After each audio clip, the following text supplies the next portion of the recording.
अभी जो आज का हमारा टॉपिक होने वाला है वो है डिजीज़ को लेकर। कई सारे डिजीज़ जो है आप पढ़ते हो एनिमल में पढ़ोगे, और बहुत सारे डिजीज़ जो है आप प्लांट में पढ़ते हैं, है ना। जैसे बहुत सारे डिजीज़ जो है आप फंगल डिजीज़ पढ़ते हो, बैक्टीरियल डिजीज़ पढ़ते हो, वायरल डिजीज़ पढ़ते हो, प्रोटोजोआन डिजीज़ पढ़ते हो, या लाइफ स्टाइल डिसऑर्डर में आप लाइफ स्टाइल डिसऑर्डर पढ़ते हो, डायबिटीज़ पढ़ते हो, कैंसर पढ़ते हो, ब्लड प्रेशर पढ़ते हो, ये हार्मोनल डिसऑर्डर्स पढ़ते हो, जेनेटिक डिसऑर्डर पढ़ते हो, मेंडेलियन डिसऑर्डर, क्रोमोजोमल डिसऑर्डर्स, ये सारी चीज़ें आप जो है यहाँ पर देखते हो। एक सबसे पहले अगर हम लोग बात करें, मलेरिया बीमारी जो होती है वो किससे होती है? प्लाज्मोडियम से। और मेलिग्नेंट मलेरिया जो होता है वो होता है प्लाज्मोडियम फैल्सीपेरम, जो कि क्या है? प्रोटिस्टा है। ठीक है, क्या है? प्रोटिस्टा है। और एल्ब्यूगो एक पैरासिटिक फंजाई होता है मस्टर्ड पे। कहाँ होता है? मस्टर्ड पे होता है। और ब्रेड पे राइजोपस ग्रो करते हैं, इसलिए राइजोपस को ब्रेड माउल्ड हम लोग फंजाई बोलते हैं। म्यूकर माइकोसिस म्यूकर से कॉज होता है। म्यूकर माइकोसिस म्यूकर से कॉज होता है। और एर्गॉट ऑफ राई क्लेविसेप्स से कॉज होता है। एर्गॉट ऑफ राई क्लेविसेप्स से कॉज होता है। जब यूस्टिलागो से होता है स्मट, और पक्सीनिया से होता है क्या? Rust, wheat rust. Puccinia wheat rust देखने को मिलता है आप लोग को। ठीक है। ट्राइकोडर्मा पॉलीस्पोरम से साइक्लोस्पोरिन ए निकालते हैं। कैस्कूटा जो होता है वो पैरासिटिक प्लांट होता है ना। Mumps, HIV, AIDS, leaf rolling, leaf curling, yellowing, vein clearing, dwarfing, stunted growth, ये सब वायरस से हो सकता है। बैक्टीरियोफेज वायरस बैक्टीरिया को इन्फेक्ट करने वाला वायरस है। कॉमन कोल्ड भी वायरस से होता है। और potato spindle tuber disease viroid से होता है। सीआर जैकॉब डिजीज प्रियॉन से होता है। मैड काउ डिजीज कैटल में प्रियॉन से होता है। याद रखिएगा कि जो एनिमल हैं, एनिमल में बीमारी कॉज करते हैं डायरेक्टली। जैसे आप नाम सुनते हो प्लेटी हेलमिंथीस का, आप नाम सुनते हैं राउंड वर्म्स का, है ना, सिस्टिसर्कोसिस, आप नाम सुनते हो एक्टोपैरासाइट में प्लेटी हेलमिंथीस फ्लैट वर्म्स का, टिनियासिस बाइट टिनिया टेप वर्म, है ना। और फैसियोला को बोलते हैं क्या? Liver fluke. एस्कैरिस से होता है एस्केरियासिस। और वुचरेरिया से होता है फाइलेरिया यानी एल्फेंसियासिस। वुचरेरिया से क्या होता है? एल्फेंसियासिस। फाइलेरिया बीमारी जो होती है वो इससे यहाँ पे देखने को मिलती है। तो एनिमल किंगडम के मेंबर बीमारी कॉज करते हैं, और आर्थ्रोपोडा वाले बीमारी को फैलाने का काम करते हैं कई सारे। जैसे female Aedes mosquito, female Anopheles mosquito malaria फैलाती है। Aedes mosquito dengue and chikungunya फैलाते हैं। और क्यूलेक्स मॉस्किटो जो होता है वो एल्फेंसियासिस फैलाते हैं। जो एनिलीड होता है लीच, वो एक्टोपैरासाइट्स होते हैं। एक्टोपैरासाइट्स होते हैं। बॉडी के बाहर रहने वालों को एक्टोपैरासाइट बोलते हैं, बॉडी के अंदर वालों को एंडोपैरासाइट बोलते हैं। ट्राइगॉन को स्टिंग रे बोलते हैं, जिसके पास क्या पाया जाता है? पॉइजनस स्टिंग पाया जाता है। और एम्फीबिया में जो है फ्रॉग, एक पॉइजनस फ्रॉग जो होते हैं, राना को छोड़ के बहुत सारे पॉइजनस फ्रॉग भी होते हैं जो पॉइजन सिक्रेट करने का काम करते हैं। नाजा कोबरा, है ना। और वाइपेरा सांप जो होता है वो विवीपैरस होता है। स्कॉर्पियो भी विवीपैरस होता है। ठीक है। प्लांट में मिनरल की कमी से भी डिजीज़ होते हैं।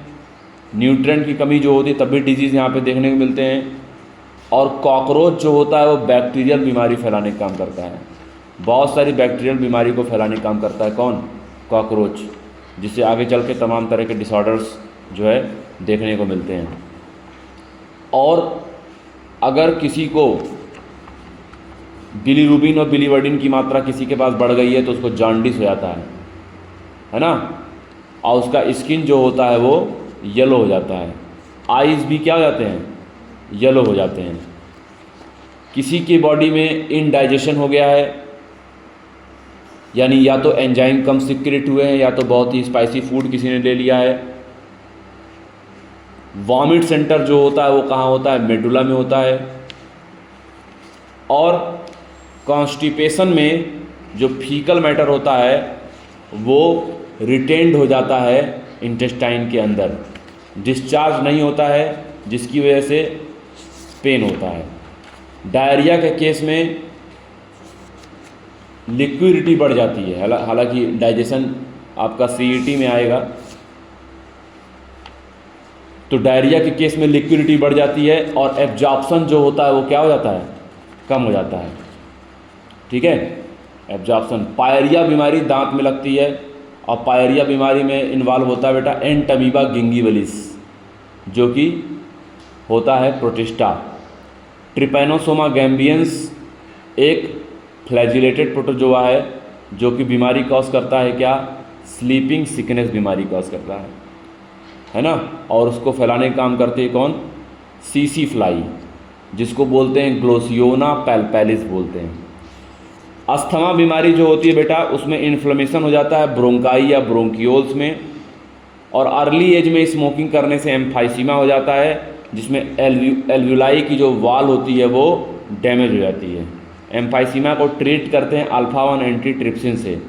इसमें रेस्पिरेटरी सरफेस जो होता है व्यक्ति का डिक्रीज हो जाता है। कोई भी इंडस्ट्री में काम करने वाले लोगों को यहाँ पर ORD यानी ऑक्यूपेशनल रेस्पिरेटरी डिसऑर्डर होने का खतरा हमेशा बना रहता है, और जो डस्ट होता है उनके लंग में जाकर बैठ जाता है।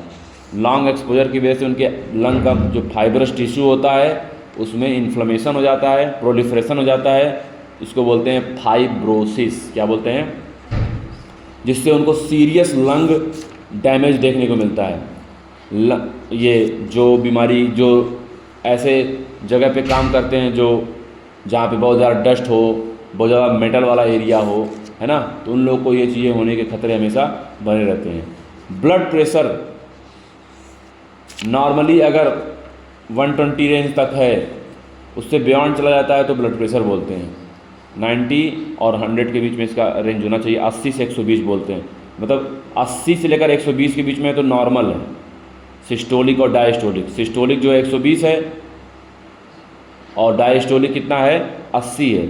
लेकिन अगर वही 80 की जगह 90 हो जाए और 120 की जगह 140 पार कर जाए तो ब्लड प्रेशर का स्टार्टिंग हो जाता है, जिससे प्रेशर जो है यहाँ पर सिस्टोलिक प्रेशर जो होता है वो बढ़ जाता है वाल पे, आर्टरी के, और डैमेज करने लगता है वाल को। एक बीमारी होती है बेटा कोरोनरी आर्टरी डिजीज, जिसको एथेरोस्क्लेरोसिस भी कहते हैं।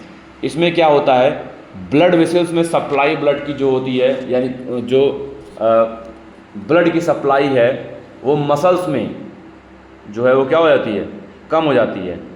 अब इसका कारण ये है कि उस ब्लड वेसल्स में कैल्शियम या फैट, कोलेस्ट्रॉल, इन सब का डिपोजिशन हो जाता है, इस वजह से ये चीज़ें देखने को मिलती है। एंजाइना पेक्टोरिस बीमारी है जिसमें चेस्ट पेन होता है और ऑक्सीजन की कमी हो जाती है हार्ट मसल्स को। हार्ट फेल्योर जो होता है बेटा एक टर्म है जहाँ पे हार्ट जब पंप करना क्या कर दे, है ना, इफेक्टिवली पंप करना क्या कर दे, बंद कर दे। जब इफेक्टिवली पंप नहीं करेगा तो बॉडी के जिन जिन पार्ट को नीड है ब्लड की, वहाँ तक ब्लड जो है वो नहीं पहुँचेगा। ये सारी चीज़ें होती हैं। लेकिन हार्ट फेल्योर और कार्डियक अरेस्ट में फ़र्क होता है। Heart failure and cardiac arrest में फ़र्क होता है। कार्डियक अरेस्ट में हार्ट बिल्कुल बीट करना ही बंद कर देता है, और हार्ट अटैक जो होता है वो होता है जब हार्ट मसल जो होते हैं सडनली डैमेज हो जाए। तो हार्ट फेल्योर में हार्ट अटैक, कार्डियक अरेस्ट, ये सब चीज़ें डिफरेंट होती हैं। ये जब भी क्वेश्चन आए तो बहुत ध्यान रखो कि क्या बोल रहा है। हार्ट अटैक हो गया है यानी सडनली मसल क्या हो गए, वहाँ पे डैमेज हो गए हैं, क्योंकि प्रॉपरली जब एक ब्लड सप्लाई नहीं मिलेगी, जैसे गुब्बारे को प्रॉपरली हवा नहीं मिलेगा, है ना, तो पिचक जाता है। उसी तरीके से जब प्रॉपरली मसल्स को ब्लड सप्लाई नहीं मिलती है तो वहाँ पर हार्ट अटैक देखने को मिलता है। तो हार्ट फेल्योर में इफेक्टिव ब्लड पंपिंग नहीं होती है, कार्डियक अरेस्ट में हार्ट बीट करना ही बंद कर देता है, स्टॉप कर देता है, और हार्ट अटैक में मसल्स जो होते हैं वो कर जाते हैं। बेटा बीमारी होती है यूरीमिया, और जब ब्लड में यूरिया का कंसंट्रेशन बढ़ जाए, यानी किडनी प्रॉपरली यूरिया को रिमूव ना कर पाए, तो ऐसे केस में लोगों को हो जाता है यूरीमिया। ग्लूकोज का कंसंट्रेशन यूरिया में बढ़ जाए तो उसको बोलते हैं ग्लाइकोस यूरिया। कीटोन का कंसंट्रेशन यूरिया में बढ़ जाए तो कीटोन यूरिया। ऐसे केस में हीमोडायलिसिस करवानी पड़ती है। रीनल कैल्कुलाई में क्या होता है, लोगों को स्टोन बन जाते हैं, इंसॉल्युबल मास इकट्ठा हो जाते हैं, है ना, किडनी के अंदर। और जब किडनी के ग्लोमेरुलस में इन्फ्लेमेशन हो जाए तो उसको बोलते हैं ग्लोमेरुलोनेफ्राइटिस। बोन में होता है तो आर्थराइटिस, नेफ्रॉन में हो जाए नेफ्राइटिस, ग्लोमेरुलस उसी के में आएगा ग्लोमेरुलोनेफ्राइटिस। क्या? ग्लोमेरुलोनेफ्राइटिस का केस यहाँ पर देखने को मिलता है। यानी कि ग्लोमेरुलस प्लस जो बोमेन कैप्सूल होता है, ये दोनों मिलकर क्या बनाते हैं? मैलफिजियन। हाँ, हमारे पास मसल्स होते हैं, बोन होते हैं। मसल में भी बीमारियां लगती हैं, बोन में भी बीमारियां लगती हैं। मसल की बीमारी होती है, जैसे बोन की बीमारी होती है ऑस्टियोपोरोसिस, आर्थराइटिस, है ना। और हमारे जहाँ जहाँ नर्व्स गए होते हैं बोन में, मसल में, वहाँ न्यूरोमस्कुलर जंक्शन होते हैं, वहाँ भी बीमारियाँ लगती हैं। जैसे हमारे मसल्स तक नर्व जाती है, और एक बीमारी है जिसका नाम है मिस्थैनिया ग्रेविस। वहाँ प्रॉब्लम जो आता है बेटा, वो आता है न्यूरोमस्कुलर जंक्शन प्रॉब्लम आता है, और हम अपने मर्जी से अपने मसल को मूव नहीं करा पाते हैं, तो ये एक ऑटो इम्यून डिसऑर्डर है। और दूसरा मसल का बीमारी है बेटा मस्कुलर डिस्ट्रॉफी। धीरे धीरे स्केलेटल मसल्स जो होते हैं, ये जेनेटिक डिसऑर्डर है, धीरे धीरे स्केलेटल मसल्स धीरे धीरे खत्म होते जाते हैं।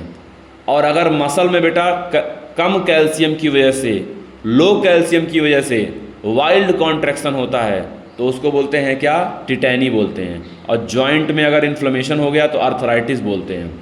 और एक बीमारी है जिसमें बोन मास धीरे धीरे ख़त्म होता जाता है, बोन के अंदर छोटे छोटे पोर बनने लगते हैं, एक हल्का सा भी एक्सीडेंट बोन को तोड़ देता है। ये एक एज रिलेटेड बीमारी है, हर किसी को होना है, तो उसको बोलते हैं ऑस्टियोपोरोसिस बोलते हैं।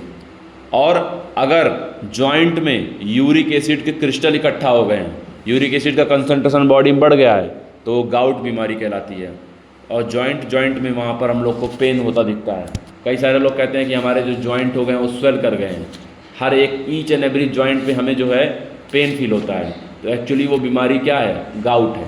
ईच एंड एवरी जहाँ जहाँ आपके दो बोन अटैच होंगे वहाँ वहाँ आपको ये चीज़ें देखने को मिलेगी।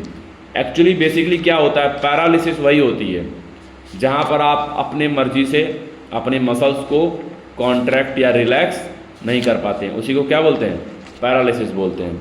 अगर आपकी बॉडी में ग्रोथ हार्मोन ज़्यादा सीक्रेट हो गया तो गाइगेंटिज्म हो जाता है। अगर आपकी बॉडी में ग्रोथ हार्मोन कम सीक्रेट हुआ तो डॉर्फिज्म हो जाता है। अगर आपकी बॉडी में थायराइडल सिक्रीशन कम हुए तो वहाँ पे क्रेटेनिज्म हो जाता है, जहाँ पे मेंटल रिटार्डनेस भी देखने को मिलती है। अगर थायरोकैल्सिटोनिन की मात्रा है ज़्यादा हो गई तो आपके ब्लड में कैल्शियम का लेवल हमेशा कम रहेगा, बोन में ज़्यादा रहेगा। और अगर पैराथार्मोन की मात्रा ज़्यादा हो गई तो आपके बोन में कैल्शियम कम रहेगा, ब्लड में ज़्यादा रहेगा। तो थायराइड ग्लैंड का सिक्रीशन अगर कम है तो ग्वाइटर होता है, और ज़्यादा हो गया तो एक्सोप्थैल्मिक ग्वाइटर। अगर कम है तो हाइपोथायराइडिज्म, अगर ज़्यादा है तो हाइपरथायरॉइडिज्म देखने को मिलता है। तो हाइपर एक्सोप्थैल्मिक ग्वाइटर भी इसको बोलते हैं। इसमें थायराइड ग्लैंड का जो इन्लार्जमेंट हो जाता है, आई बाल बाहर आ जाते हैं, बीएमआर का जो लेवल हो जाता है वो बढ़ जाता है। इसको ग्रेव्स डिजीज़ भी बोलते हैं। क्या बोलते हैं?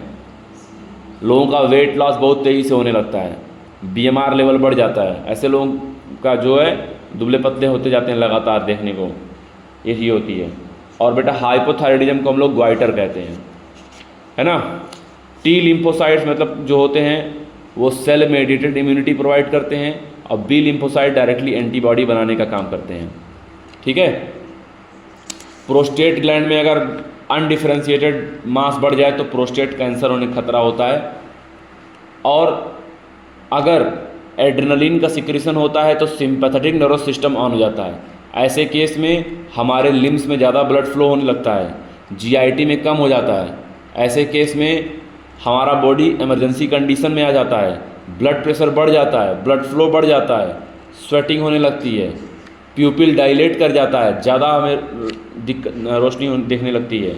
इंसुलिन की अगर कमी हो जाए तो ब्लड में ग्लूकोज का लेवल बढ़ जाएगा। इसीलिए इंसुलिन जो होता है ब्लड में ग्लूकोज के लेवल को कम करता है, हाइपोग्लाइकेमिया काज करता है। और ग्लूकागॉन जो होता है वो हाइपरग्लाइकेमिया यानी ग्लूकोज के कंसंट्रेशन को ब्लड में बढ़ाने का काम करता है। और बहुत सारे और भी होते हैं जो जैसे एट्रियल नाइट्रियूरेटिक फैक्टर जो होता है हमारे ब्लड प्रेशर को डिक्रीज करने का काम करता है। याद रखिएगा कि HIV, हेपेटाइटिस बी और genital herpes, HIV, hepatitis B और जेनाइटल हर्पीज HHH, ये तीनों के तीनों जो होते हैं वो non curable sexual transmitted disease होते हैं, नॉन क्यूरेबल होते हैं, है ना, इनका कोई इलाज नहीं है। Chlamydiasis, trichomoniasis, genital warts, gonorrhoea, ये सब क्यूरेबल है, सिफिलिस क्यूरेबल है। लेकिन HHH यानी हेपेटाइटिस बी, HIV और हर्पीज ये नॉन क्यूरेबल बीमारियां होते हैं। ठीक है।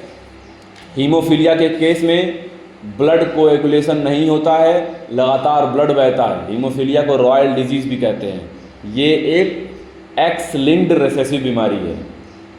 कलर ब्लाइंडनेस भी एक्स लिंक्ड रिसेसिव बीमारी है। Sickle cell anaemia autosomal recessive बीमारी है। फेनिलकीटोनुरिया ऑटोजोमल रिसेसिव है। सिस्टिक फाइब्रोसिस सब ऑटोजोमल है। थैलेसीमिया ऑटोजोमल रिसेसिव है। लेकिन माइटोनिक डिस्ट्रॉफी जो होती है वो ऑटोजोमल डोमिनेंट बीमारी है। ठीक है, क्या है? ऑटोजोमल डोमिनेंट बीमारी है। ठीक है। सिकल सेल एनीमिया के केस में GAG से GUG हो जाता है और ग्लूटामिक एसिड की जगह वैलिन हो जाता है, बीटा ग्लोबिन चेन पे जाता है। फेनिलकीटोनुरिया में phenyl alanine hydroxylase enzyme absent हो जाता है, जिससे टायरोसिन की जगह फेनिल पायरुविक एसिड बनने लगता है। थैलेसीमिया में अगर अल्फा चेन एब्सेंट है तो अल्फा थैलेसीमिया और बीटा चेन एब्सेंट है तो बीटा थैलेसीमिया देखने को मिलता है। इसीलिए सिकल सेल एनीमिया एक क्वालिटेटिव प्रॉब्लम है और थैलेसीमिया एक क्वांटिटेटिव प्रॉब्लम है ना, क्वांटिटी में चेंज आता है। डाउन सिंड्रोम जो है वहाँ पर 21 क्रोमोजोम की ट्राइसोमी हो गई थी। डाउन सिंड्रोम वाला बच्चा प्रोट्रूड आईबॉल होता है, फ्लैट माउथ हेड होता है, कैरेक्टरिस्टिक पाम क्रीज होता है, शॉर्ट सचर्ड स्ट्रक्चर होता है। टर्नर सिंड्रोम जो है वो 45 स्प्लिट विद X0, एक X एब्सेंट हो जाता है। ऐसी फीमेल में रुडिमेंट्री ओवरी पाई जाती है और वो भी स्टेराइल होते हैं। और क्लाइनफेल्टर सिंड्रोम जो होता है उसमें 47 क्रोमोजोम हो जाते हैं, 46 की जगह एक X बढ़ जाता है, गाइनकोमेस्टिया देखने को मिलता है। ऐसे मेल भी जो होते हैं वो स्टेराइल होते हैं, स्टेराइल मेल होते हैं। ठीक है, याद रखिएगा स्ट्रेप्टोकाकस निमोनी और हीमोफिलस इन्फ्लुएंजाई से होता है क्या? निमोनिया। साल्मोनेला टाइफीम्यूरियम से होता है टाइफाइड, हाई फीवर आता है। निमोनिया में बेटा चिल्स भी होता है और निमोनिया में लोअर रेस्पिरेटरी ट्रैक्ट में प्रॉब्लम आता है। कॉमन कोल्ड में अपर रेस्पिरेटरी ट्रैक्ट में प्रॉब्लम आता है। दोनों में फ़र्क है। फंगल बीमारी जो होती है वो ज़्यादातर स्किन के ऊपर जो है डैमेज कॉज करती है, हीट एंड लीजन्स कॉज करते हैं। फंजाई को ग्रो होने के लिए वार्म एंड ह्यूमिड कंडीशन चाहिए होती है, प्रिफरेबल होती है। किसके लिए? फंजाई के लिए। जो बीमारी माइक्रोब से होती है वो फैलती है, कम्युनिकेबल होती है, और जो बीमारी उसके अलावा होती है नॉन कम्युनिकेबल होती है। कैंसर, एड्स, फ़र्क है दोनों में, है ना। डायबिटीज और कॉमन कोल्ड में फ़र्क है। डायबिटीज एक पर्सन से दूसरे पर्सन में नहीं फैलेगा, लेकिन कॉमन कोल्ड फैल जाएगा, HIV फैल जाएगा, तो क्योंकि वो वायरल डिजीज़ है, वायरस से होते हैं। मैलिग्नेंट मलेरिया प्लाज्मोडियम फैल्सीपेरम से होगा, और कॉमन कोल्ड रीनो वायरस से होगा। 3 से 5 दिन रहता है। किसी भी ह्यूमन के लिए मलेरिया के केस में स्पोरोजॉइट इन्फेक्टिव स्टेज होता है, और एनाफिलीज मॉस्किटो के लिए गैमेटोसाइट इन्फेक्टिव स्टेज होता है। एस्केरिस से एस्केरियासिस होती है। सब फूड एंड वाटर बॉर्न बीमारियां हैं। एंटमीबा हिस्टोलिटिका से एमोबियासिस होता है, हाउस फ्लाई गंदगी फैलाती है, डायरिया हो जाता है। डिसेंट्री एमोबिक डिसेंट्री हो जाती है। डिसेंट्री बैक्टीरिया से भी होती है, डिसेंट्री प्रोटोजोआ से भी होती है। प्लेग जो होता है बैक्टीरिया से होता है। सीनिया प्रेस्टिस कॉर्नी बैक्टीरियम डिप्थीरियाई से डिप्थीरिया होता है ना। और एपिडर्मोफाइटॉन माइक्रोस्पोरम है ना, और ट्राइकोफाइटॉन, ये सब रिंग वर्म्स कॉज करते हैं, और कॉमन फंजाई हैं जो ह्यूमन के आसपास हमेशा देखने को मिलते हैं। गैम्बूसिया मछली जो है वो छिड़काव करती है सरकार मॉस्किटो के लार्वा को खाने के लिए। मलेरियल रोकथाम में ये चीज़ें यूज़ होती हैं। एलर्जी जो होता है बेटा, वो हमारे इम्यून सिस्टम का एक्साग्रेटेड रिस्पॉन्स होता है, जो एलर्जी होता है। और ऑटो इम्यून बीमारी का एग्जाम्पल है रूमेटॉइड अर्थराइटिस। ऑटो इम्यून यानी हमारा इम्यून सिस्टम पहचान ही नहीं पाता है कौन खुद के सेल हैं कौन दूसरे के सेल हैं, भूल जाता है, तो अपने दूसरे सेल को ख़त्म करने के चक्कर में अपने सेल को शुरू कर देता है। एड्स का जो वायरस होता है वो होता है रेट्रो वायरस, जो कि ह्यूमन के इम्यून सिस्टम को डिफिशेंसी काज करता है, इसीलिए उसको HIV भी बोलते हैं, ह्यूमन इम्यूनो डिफिशेंसी वायरस भी बोलते हैं। सिंगल स्ट्रैंडेड होता है ना। और एड्स के टेस्ट के लिए हम लोग यूज़ करते हैं एलाइजा। विडाल टेस्ट यूज़ करते हैं हम लोग टाइफाइड के लिए। बेनाइन ट्यूमर एक जगह से दूसरे जगह नहीं फैलता है। मैलिग्नेंट ट्यूमर जो होता है उसके अंदर फैलने वाली प्रॉपर्टी पाई जाती है।